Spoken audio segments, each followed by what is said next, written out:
Bismillahirrahmanirrahim. Assalamualaikum warahmatullahi ta'ala wabarakatuh. Salam sejahtera untuk kita semua. Yang saya hormati dan saya banggakan Bapak Ibu asesor sekalian dimanapun berada. Nama saya Muhammad Misbahuddin AR, menyampaikan penjelasan tentang kuliah yang saya ampuh.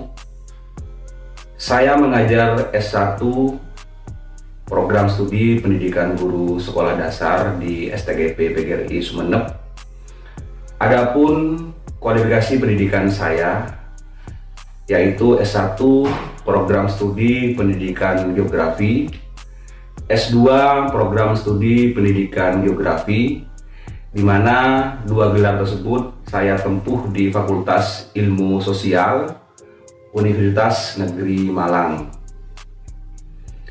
Pada semester genap tahun ajaran 2020-2021, saya mengampuh mata kuliah pembelajaran IPS SD kelas atas yang terdiri dari 3 SKS dan juga mengajar di 3 kelas yang berbeda. Ada kelas 4A yang terdiri dari 38 mahasiswa. Ada kelas 4B yang terdiri dari 38 mahasiswa, dan ada kelas 4C yang terdiri dari 40 mahasiswa, di mana 3 kelas ini berada di semester 4. Langkah awal saya dalam melaksanakan pembelajaran, saya menyusun yang namanya RPS atau Rencana Pembelajaran Semester, dengan mengacu pada profil lulusan Prodi PGSD STGP PGRI Sumeneb, juga sesuai dengan kurikulum KKNI. Dengan adanya rencana pembelajaran semester ini, saya lebih terstruktur untuk melakukan atau melaksanakan pembelajaran sesuai dengan tujuan pembelajaran, kemampuan akhir yang direncanakan, indikator capaian, serta dapat mengevaluasi ketercapaian dari tujuan pembelajaran tersebut. Setelah saya membuat RPS, kemudian saya mulai menyusun yang namanya kontrak kuliah, RPP, analisis instruksional, bahan ajar, dan yang terakhir media pembelajaran. Mata kuliah pembelajaran IPS SD kelas atas bertujuan memberikan pemahaman kepada mahasiswa PGSD tentang komponen utama aktivitas pembelajaran yang meliputi beberapa aspek, yaitu aspek perencanaan atau planning, penerapan atau implementing, dan yang terakhir penilaian atau assessing. Mata kuliah ini juga diorientasikan pada pengembangan analisis bahan ajar, pengembangan dimensi pengetahuan, dimensi keterampilan, dan dimensi sikap atau nilai dalam pembelajaran IPS SD kelas atas. Adapun capaian pembelajaran pada mata kuliah ini, yaitu mahasiswa diharapkan mampu memiliki keterampilan dalam menyusun pelaksanaan pembelajaran IPS SD dan mengaplikasikan dalam pembelajaran IPS SD di sekolah, terutama di kelas atas, sesuai dengan kurikulum 2013 yang sudah direvisi. Di mana juga di sini mahasiswa diharapkan untuk menemukan masalah dan memecahkannya berdasarkan dengan landasan teori dan kebijakan serta kondisi di sekolah masing-masing. Sedangkan kemampuan akhir setelah mengikuti proses perkuliahan, mahasiswa diharapkan dapat memahami, mendeskripsikan, merancang RPP tematik terpadu kurikulum 2013, dan mempresentasikan perencanaan pembelajaran terpadu kurikulum 2013 yang sudah direvisi. Sedangkan materi pokok pembelajaran meliputi yang pertama, pengertian dan prinsip perencanaan pembelajaran. Yang kedua, komponen perencanaan pembelajaran. Yang ketiga, langkah-langkah dalam menyusun perencanaan pembelajaran. Sedangkan materi yang terakhir yaitu merancang RPP tematik terpadu kurikulum 2013. Strategi pembelajaran yang digunakan dalam melaksanakan pembelajaran yaitu saya menggunakan pendekatan interdisipliner, multidisipliner, dan transdisipliner. Metode yang digunakan dalam perkuliahan meliputi pertama ceramah, yang kedua tanya jawab, yang ketiga penugasan, dan yang terakhir yang keempat diskusi. Metode ceramah yang dimaksud untuk membantu mahasiswa dalam memahami setiap materi-materi kuliah yang saya sampaikan. Sedangkan metode itu sendiri yang dimaksud untuk memberikan kesempatan yang luas bagi mahasiswa untuk mengajukan pertanyaan-pertanyaan terhadap materi yang sudah mereka terima atau mereka pelajari, di mana juga mahasiswa berkesempatan untuk mengetahui segala hal yang berkaitan dengan materi yang sedang dipelajari. Metode tanya jawab juga dipakai mengawali setiap perkuliahan untuk mereview materi yang telah dipelajari pada pertemuan kuliah sebelumnya. Sedangkan metode penugasan dimaksud untuk mengetahui kemampuan mahasiswa setelah memahami materi kuliah. Untuk metode penugasan ini juga dilakukan secara berkelompok maupun mandiri.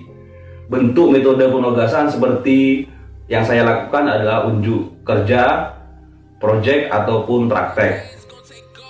Hasilnya adalah dijadikan tolak ukur saya untuk mengetahui tingkat keberhasilan mahasiswa dalam perkuliahan.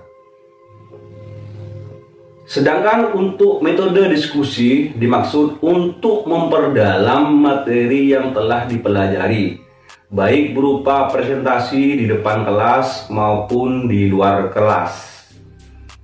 Metode diskusi ini juga dipakai untuk mencari solusi atas setiap permasalahan, khususnya memperdalam konsep materi yang sudah diajarkan atau bahkan materi-materi sebelum-sebelumnya. Dalam prakteknya, keempat metode yang tadi yang sudah saya sampaikan, saya memadukan keempat metode tersebut. Hal ini dimaksud untuk memperoleh hasil yang maksimal dan perkuliahan dapat berlangsung secara aktif, kreatif, inovatif, dan menyenangkan. Penggunaan berbagai jenis platform baik daring maupun luring dalam pembelajaran mata kuliah ini dilakukan untuk menjaga dan meningkatkan interaksi antara dosen dengan mahasiswa. Salah satunya saya menggunakan Edmodo. Untuk menunjang mode pembelajaran daring, saya menggunakan bantuan aplikasi Zoom Meeting, Google Meet, bahkan WA, baik itu berupa video call maupun WA group. Hal ini juga saya lakukan guna untuk meningkatkan interaksi dosen dengan mahasiswa. Bentuk tugas dalam pelaksanaan proses pembelajaran yaitu saya memberikan tugas kepada mahasiswa dalam bentuk praktek, menyusun garis besar rancangan perencanaan pembelajaran atau RPP. Kemudian saya suruh juga mahasiswa untuk menelaah isi RPP SD kelas atas. Sebagai tugas akhir pada perkuliahan ini, yaitu saya menyuruh mahasiswa untuk menyusun rencana pelaksanaan pembelajaran secara utuh. Kemudian sebagai bentuk tindak lanjut dari tugas RPP tersebut, mahasiswa diberikan tugas dalam bentuk simulasi atau praktek mengajar sesuai dengan RPP yang sudah mereka rencanakan atau mereka buat sebelumnya. Dari hasil praktek dan simulasi, kemudian mahasiswa saya perintahkan membuat dokumentasi dalam bentuk video pembelajaran. Hasil video pembelajaran boleh mereka upload di media sosial.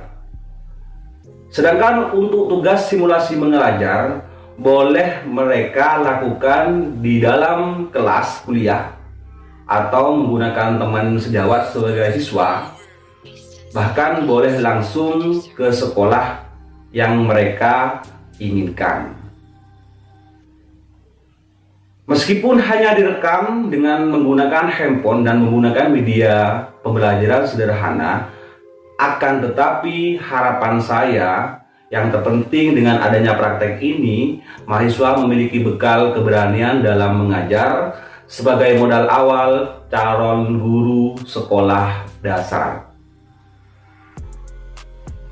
Tujuan pemberian tugas praktek penyusunan RPP dan telaah RPP untuk mengetahui kemampuan mahasiswa dalam menyusun dan mengembangkan RPP sesuai dengan prinsip-prinsip pengembangan RPP. Untuk pemberian tugas simulasi mengajar, yaitu bertujuan untuk melatih skill atau kemampuan dan menggali kesiapan mahasiswa dalam melaksanakan pengajaran. Sedangkan untuk rubrik penilaian penyusunan RPP, telaah RPP dan simulasi tercantum di kontrak perkuliahan yang sudah saya buat. Bentuk indikator penilaian terhadap keberhasilan hasil belajar mahasiswa didasarkan pada beberapa indikator. Yang pertama, proses pembelajaran seperti keaktifan dan aktivitas mahasiswa selama mengikuti perkuliahan. Yang kedua, menyelesaikan dan melaksanakan tugas baik berupa tugas individu maupun tugas kelompok seperti membuat makalah, membuat perangkat pembelajaran, membuat simulasi mengajar. Yang ketiga, hasil ujian tengah semester atau UTS. Dan yang keempat yaitu hasil ujian semester. Dan yang kelima yang terakhir adalah presensi perkuliahan atau tingkat kehadiran mahasiswa. Indikator penilaian ini juga ada di kontrak perkuliahan. Sistem indikator beserta jenis penugasan lainnya, baik individu maupun kelompok, selalu kita diskusikan dengan mahasiswa secara bersama-sama dalam kontrak perkuliahan pada awal pertemuan sebelum pembelajaran dimulai. Sehingga pada prinsipnya penilaian yang saya berikan adil, objektif, transparan, dan dapat diwujudkan. Selain itu, integrasi dengan teknologi informasi dalam proses penilaian juga mampu mengurangi bias atau subjektivitas dalam proses penilaian. Ini salah satu contoh hasil tugas video simulasi mengajar mahasiswa. Kemudian RPS dan kontrak kuliah mata kuliah yang saya ampuh, yaitu pembelajaran IPS SD kelas atas. Terima kasih. Demikian yang bisa saya sampaikan kepada Bapak Ibu Asesor yang saya hormati dan saya banggakan. Semoga Allah selalu melindungi dan meridhoi kita semua. Kurang lebihnya mohon maaf. Assalamualaikum warahmatullahi taala wabarakatuh.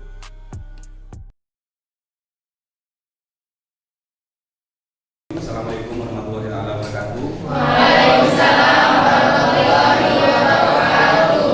Gimana kabarnya sore ini? Alhamdulillah baik. Salam sejahtera untuk kita semua. Pada pertemuan kali ini kita akan membahas tentang perencanaan pembelajaran di kelas atas. Artinya kita akan belajar bagaimana menyusun perangkat pembelajaran terutama RPP di kelas atas. Sedangkan untuk mata kuliah kemarin kita juga sudah membahas tentang yang namanya sumber belajar, ada metode pembelajaran, ada model pembelajaran, dan juga ada teknik dan segala bentuk macamnya sudah kita ulas. Akan tetapi di sini saya mencoba untuk mereview kembali agar kalian itu masih ingat atau tidak. Paham? Paham. Sedangkan tujuan dari adanya mata kuliah ini yaitu harapan saya adalah mahasiswa itu mampu menyusun yang namanya perangkat pembelajaran serta dapat mempraktekkannya. Adapun capaian pembelajaran yang saya harapkan adalah di sini mahasiswa mampu menyusun atau memiliki keterampilan dalam melaksanakan RPP untuk kelas atas. Sedangkan materi-materinya di sini saya sudah membuat yang namanya peta konsep. Yang pertama ada pengertian RPP, yang kedua ada prinsip-prinsip penyusunan RPP, yang ketiga ada komponen RPP, dan sampai yang terakhir adalah kita akan melaksanakan yang namanya penilaian atau telaah terhadap RPP itu sendiri. Kira-kira di sini ada yang tahu tidak fungsi dari RPP? Kenapa seorang guru itu harus membuat yang namanya RPP? Ya, silakan. Fungsi adanya RPP untuk mempermudah seorang guru di dalam menyampaikan pembelajaran kepada siswa. Ada lagi? Fungsi dari RPP, silakan. Ya, fungsi dari RPP itu adalah bagaimana guru itu membuat suatu perencanaan yang kemudian terstruktur dan prosedural untuk mencapai suatu kompetensi yang kemudian akan diberikan suatu terstruktur pada siswa. Kalau ke sini, datang sini, ada yang tahu kenapa seorang guru itu harus membuat yang namanya RPP? Memberikan rancangan awal terhadap pembelajaran yang akan dilakukan oleh kelas. Berikan. Ada lagi? Terakhir. Kenapa guru harus membuat RPP? Karena RPP sesuai dengan namanya rancangan pembelajaran. Jadi setiap guru harus memiliki rancangan untuk bisa menyampaikan materi dengan baik serta sistematis saat pembelajaran berlangsung. Baik. Tentunya RPP itu memiliki fungsi dan tujuan. Dimana sebelum seorang guru itu melaksanakan sebuah pembelajaran, maka guru itu wajib menyusun yang namanya perangkat pembelajaran dalam bentuk RPP.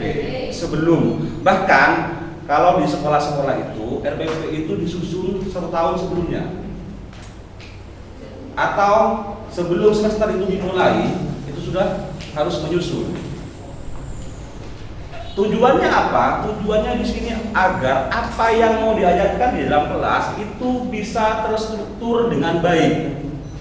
Juga interaksi siswa dengan guru itu sudah ada di rencana tersebut. Sudah, karena apa? Karena sudah direncanakan. Apapun yang akan dilaksanakan guru dalam kelas itu sudah kita rencanakan di awal. Pada akhirnya ketika ada sebuah persoalan atau permasalahan di hari H waktu pelaksanaan ada perubahan, itu tidak jadi masalah. Karena apa? Karena rencana itu disusun di awal. Ketika ada perubahan tidak jadi masalah. Nah, untuk mata kuliah dan materi hari ini ada beberapa referensi yang saya gunakan, yaitu tentang peraturan pemerintah tahun 2016, tahun 2019, juga ada bukunya Wahid Murni, ada bukunya Sofia Diningrum, ada bukunya Rosid juga yang saya gunakan sebagai referensi untuk acuan materi yang akan saya sampaikan. Saya lanjutkan. Nah, di sini ada pendekatan saintifik. Masih ingat tentang pendekatan saintifik? Ya. Sebelum kita lanjut ke RPP dulu, ada yang tahu pendekatan saintifik? Ada. Ya, silakan. Pendekatan saintifik adalah merupakan suatu pendekatan yang dimana itu menggunakan suatu analisa. Kalau menurut Undang-Undang Permendikbud Nomor 65 tahun 2003 terdiri dari 6, yaitu yang pertama adalah mengidentifikasi, terus yang kedua adalah mengomunikasikan, dan serta yang ketiga itu membuat, begitu kira-kira Pak. Ada lagi? Silakan. Saintifik adalah metode pembelajaran yang menggunakan metode ilmiah dalam pembelajarannya. Peserta diberikan ruang untuk bertanya, terus termasuk juga kegiatan mengamati, menanya, mengungkapkan data sesuai dengan tupoksi yang sudah disediakan. Iya. Jadi pendekatan saintifik di sini banyak pengertiannya, tetapi saya coba meringkas bahwa metode pembelajaran saintifik ini yang ditekankan ke dalam pembelajaran di dalam kelas, terutama dalam penggunaan kurikulum 2013, yang mana kurikulum 2013 menggunakan pendekatan saintifik. Jadi ada penekanannya. Apa saja penekanannya? Yaitu siswa diajak untuk memiliki yang namanya keterampilan. Terampil dalam hal apapun. Misalnya contoh, terampil dalam berpikir, kreatif, inovatif, dan segala macamnya. Nah, tentunya ketika kita ngomong masalah keterampilan, di sini harapannya apa? Ketika siswa menimba ilmu atau sudah menerima yang namanya materi sekolah atau materi pelajaran, harapannya apa? Setiap ada persoalan, mereka wajib bisa memecahkannya. Jadi tidak hanya melihat sebuah persoalan, kemudian mahasiswa tidak tahu. Contoh seperti ini. Saya misalnya jadi seorang guru mengajarkan tentang pencemaran lingkungan hidup misalnya. Silakan anak-anak sebutkan macam-macam pencemaran lingkungan hidup. Mereka semua bisa tahu bahwa ini loh Pak bentuk pencemaran yang ada di lingkungan saya, bla bla bla bla bla. Akan tetapi pada akhirnya siswa itu tidak mampu misalnya, tidak mampu menjawab atas persoalan pencemaran tersebut. Nah, maka berpikir atau pendekatan saintifik yang dilakukan seorang guru ini tidak maksimal. Harapannya gimana? Ketika ada persoalan tentang pencemaran, siswa itu diharapkan mampu memberikan solusi. Solusi terhadap apa? Terhadap permasalahan yang timbul di lingkungan mereka. Jadi itu maksud dari pada pendekatan saintifik. Jadi dari hasil pengamatan, kemudian mereka kaji, kemudian mereka analisis, sehingga analisis mereka itu menghasilkan sebuah solusi. Lanjut. Ada di sini unsur-unsur yang ada pada kurikulum 2013. Ada titik tekan pada kurikulum 2013. Ada 4 hal. Yang pertama adalah PP? PPK kemarin.